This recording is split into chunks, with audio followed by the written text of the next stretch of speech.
जब एक व्यक्ति सीडीएस साहब के खिलाफ उनके मृत्यु पर इस प्रकार के हाहा कमेंट्स करने वाले लोगों को देख करके जिनका दिल इतना पसीज सकता है कि वो अपना मजहब ही छोड़ दें, तो उन्हीं सीडीएस साहब के द्वारा इंगित 2.5 मोर्चे के खिलाफ हम और आप क्यों नहीं खड़े हो सकते।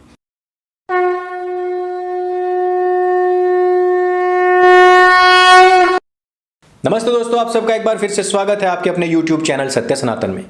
आज हम बात करेंगे अली अकबर, एक डायरेक्टर जो मलयालम मूवीज बनाते हैं, फिल्म फेयर अवार्ड जीत चुके हैं, जो कि मलयालम फिल्म इंडस्ट्री के एक जाने माने हस्ताक्षर हैं। उन्होंने इस्लाम को छोड़ दिया और उन्होंने सपरिवार हिंदू मत को स्वीकार कर लिया है, शुद्धिकरण कर लिया है, घर वापसी कर ली है। अभी आपने देखा था कि किस प्रकार से वसीम रिजवी के खिलाफ जब मुसलमानों की नफरत हद से ज्यादा बढ़ गई तो उन्होंने इस्लाम को ही छोड़ दिया। आप नफरत का माहौल बना करके किसी को भी अपने माहौल में पनपने के लिए जिंदा छोड़ते ही नहीं, और जीवन सबसे अनमोल और प्यारी वस्तु होती है तो कोई भी व्यक्ति उसी स्थान को चुनेगा जहां पर उसको दम घोटू माहौल ना मिले, जहां पर रिचुअल्स के नाम पर लोगों को गालियां ना दी जाएं, जहां पर रिचुअल्स के नाम पर बेजुबानों की हत्याएं ना की जाएं, और जहां पर अपनी आत्मिक संतुष्टि 72 हूरों और जन्नत के लिए सेनानियों और सैनिकों की मृत्युओं की दुआएं की जाती हों, उनके मरने के बाद में हा हा किया जाता हो। आपने एक और वीडियो देखा होगा, अरफा खानम शेरवानी कह रही है कि ये सब लोग तो हिंदुओं के द्वारा ही बनाई गई आईडीज थी, जिनको पाकिस्तान का नाम दिया गया, जिनको मुसलमानों का नाम दिया गया, और जो हा हा के रिएक्शंस आए उन सब के पीछे तो हिंदू ही थे। लेकिन इस देश के अंदर एक एजेंसी है जो जांच करती है, जो पड़ताल करती है। उन लोगों के घरों तक जाया गया, उनको गिरफ्तार किया गया, और सारे के सारे लोग कौन निकले? यही वामी, कांग्रेसी या मुसलमान। इन सब चीजों से आजिज आकर के ही पहले भी और आज भी काफी सारे मुसलमान हैं जो हिंदू मत को स्वीकार कर चुके हैं। अभी आपने देखा था कि किस प्रकार से एक पूरे के पूरे देश की महारानी ही कह दीजिए या राजकुमारी कहिए, जिन्होंने अपने हजारों अनुयायियों के साथ में, हजारों फॉलोअर्स के साथ में हिंदू मत को स्वीकार किया था। लेकिन इन सब चीजों से हमें क्या पता लगता है? हमें यह पता लगता है कि इस देश के अंदर बैठे हुए गद्दार ही इस देश को नोचने के लिए तैयार बैठे हुए हैं, जो खुलेआम सोशल मीडिया पर आते हैं और इस तरीके की बेहुदगियां दिखाने के प्रयास करते हैं। जनरल साहब एक बात हमेशा कहते थे कि हमारा देश किसी एक मोर्चे या 2 मोर्चे पर नहीं, 2.5 मोर्चे पर जूझ रहा है। और जनरल साहब इस बात को क्यों कहते थे? वो कहते थे कि एक मोर्चा है पाकिस्तान, दूसरा है चाइना, और आधा मोर्चा हमारे देश के अंदर है। और वो कौन सा था वो आधा मोर्चा? इस विषय में भी सीडीएस साहब ने कई बार इशारों में काफी सारी बातें कही हैं। सोशल मीडिया पर उनके काफी सारे स्पीचेस आज भी हैं। और वो जो आधा मोर्चा है वो है जो पाकिस्तान की फंडिंग पर काम करता है, जो चीन की फंडिंग पर काम करता है। इनके विषय में मैं बहुत ज्यादा विस्तार से नहीं पर संक्षिप्त आपको अवश्य बताना चाहता हूं। खालिस्तान एक मूवमेंट है जिसने 2020 में रेफरेंडम कराने का पूरा प्रयास किया। इस खालिस्तानी मूवमेंट को पूरा साथ और हाथ पाकिस्तान का है। पाकिस्तान मूल की जो महिला सांसद आपने ऑस्ट्रेलिया की संसद में चीखती हुई देखी थी, वो भी इसी प्रोपेगेंडा पर काम कर रही है। खालिस्तान मूवमेंट को सबसे ज्यादा फंडिंग पाकिस्तान से होती है। अब दूसरे बिंदु पर आते हैं। देश के अंदर जितने भी आंदोलन आज की तारीख में आपको देखने को मिल रहे हैं, जो भी कानूनी रिफॉर्म हमारे देश में हो रहे हैं, उनके खिलाफ जितने भी आंदोलन हुए हैं, उन सब में आपको कुछ चीजें कॉमन मिलेंगी। पहली चीज कॉमन कि वहां पर आपको खालिस्तान मूवमेंट से जुड़ी हुई कुछ संस्थाएं देखने को मिलती हैं। दूसरी चीज कि इन आंदोलनों में वामपंथियों और कम्युनिस्टों के झंडे हमेशा देखने को मिलेंगे, और ये वही वामपंथी कम्युनिस्ट लोग हैं जो खाते तो भारत की हैं लेकिन गाते चीन की हैं। एक छोटे से उदाहरण से समझिए कि जब चीन के साथ में भारत का युद्ध चल रहा था, तब भारत में भारतीय कम्युनिस्ट पार्टियां इस बात के लिए प्रोग्राम चला रही थी, लोगों से आह्वान कर रही थी कि वो सैनिकों को ब्लड डोनेट ना करें, जो घायल सैनिक हैं उनका इलाज कराने में सहायता ना करें, क्योंकि चीन उस पर हमला कर रहा है। अर्थात चीन का आदेश भारतीय कम्युनिस्ट पार्टियों को मिला कि भारतीय लोग उन भारतीय सैनिकों की सहायता ना करें, उनके लिए ब्लड डोनेट ना करें, जो कि उन्हीं भारतीय लोगों की रक्षा बॉर्डर पर खड़े होकर अपना खून बहा करके कर रहे हैं। अब आप सोच सकते हैं और समझ सकते हैं कि ये कम्युनिस्ट पार्टियां जो भारत में रह रही हैं, ये भारत की चीन की सेना और वहां की सरकार से भी ज्यादा गद्दार और खतरनाक हैं। भारत के अंदर जो खालिस्तान मूवमेंट को चला रहे हैं, वो पाकिस्तान में बैठी हुई आईएसआई, उसकी सेना, आतंकवादी संगठनों और उनकी सरकारों से भी ज्यादा खतरनाक हैं। और इन दोनों का मेल मिलाप एक जगह पर हमने देखा, शाहीन बाग और किसानों के नाम पर किए जाने वाले धरना प्रदर्शन में। ये दोनों के दोनों झंडे हमने वहां पर देखे हैं। उस कम्युनिस्ट पार्टी का भी जो भारतीय सेना का पुरजोर हमेशा से विरोध करता रहा, उनके मृत्यु की कामनाएं करता रहा और उनको जो जीवन देने के लिए ब्लड डोनेट करने जाए उसको भी मना करता रहा।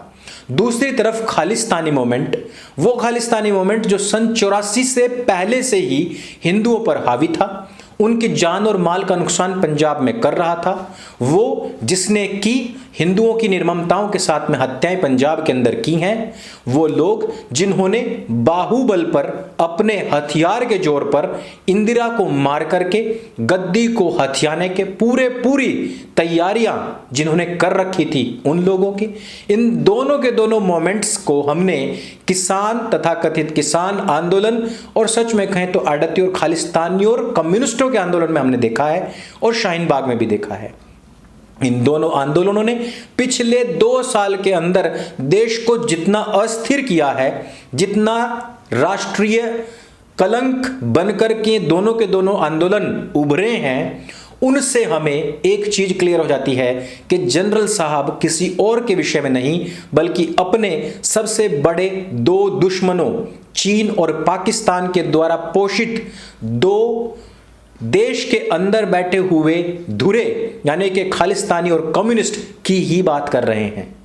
जब भारतवर्ष में पिछली बार अमेरिकन राष्ट्रपति आए हुए थे, उस समय पर देश के अंदर राजधानी को कलंकित करने का कार्य उन लोगों ने किया था जो शाहीन बाग में बैठे हुए थे। और दूसरी बार जब 26 जनवरी आई, उस समय पर राष्ट्र को कलंकित कर उसी सेना के प्रतीक चिन्ह, सर्वोच्च प्रतीक चिन्ह, देखिए मेरा भगवा हो सकता है, किसी मुसलमान का कोई हरा झंडा हो सकता है, लेकिन भारतीय सेना का धर्म, उसका कर्म, उसका सब कुछ, इवन कहें तो उसका भगवान कौन है, उसका भगवान भी देश है, उसकी मां भी देश है, उसका पिता भी देश है और उसका सब कुछ एवरीथिंग ये देश है, जिसके रक्षार्थ वो अपनी जान की बाजी लगा देता है। आपकी बहन को कोई छेड़ दे, आप अपनी जान की बाजी लगा देते हैं, अपना खून बहाने के लिए किसके लिए तैयार है? मैं प्रश्न करूं तो कोई कहेगा मां के लिए, कोई कहेगा बाप के लिए, कोई कहेगा बहन के लिए, कोई कहेगा बीवी के लिए, कोई कहेगा बच्चों के लिए, और अक्सर कर लोग ऐसा करते भी हैं। लेकिन एक ऐसी वर्दी जिसको पहनने के बाद में व्यक्ति केवल देश की सीमाओं के लिए लड़ जाता है, भिड़ जाता है, खून तक, जान तक दांव पर लगा देता है, उसका सब कुछ क्या? उसका देश, और उसके देश को रिप्रेजेंटेशन कहां से मिलता है और किसकी छाया में मिलता है? मिलता है लाल किले से तिरंगे की छाया में। और इन दोनों का अपमान करने का कार्य इस तथाकथित किसान आंदोलन से हुआ। और इन आंदोलनों के खिलाफ जनरल साहब अपने स्पष्ट और अस्पष्ट शब्दों में कई बार बोल चुके हैं। चीन के द्वारा भारत में बैठाए हुए इन लोगों को, पाकिस्तान के द्वारा पोषित किए गए इन लोगों को आज भी हीरो बनने का पूरा मौका यदि भारतीय जनता देती है और ऊपर से कहे कि हमारी सेना, हमारी फौज, हमारी आर्मी, अगर उनके लिए भी वो 2 शब्द निकाले तो आप समझ जाइए कि लोग दोगले हैं। राकेश टिकैत जिस समय पर, मैं तो पूछना चाहता हूं कि किस औहदे से, किस वजह से वो सीडीएस साहब के घर पर पहुंचा? लेकिन वहां पर जो लोगों ने उसके खिलाफ नारेबाजी की, यह दिल से निकली हुई आवाज थी।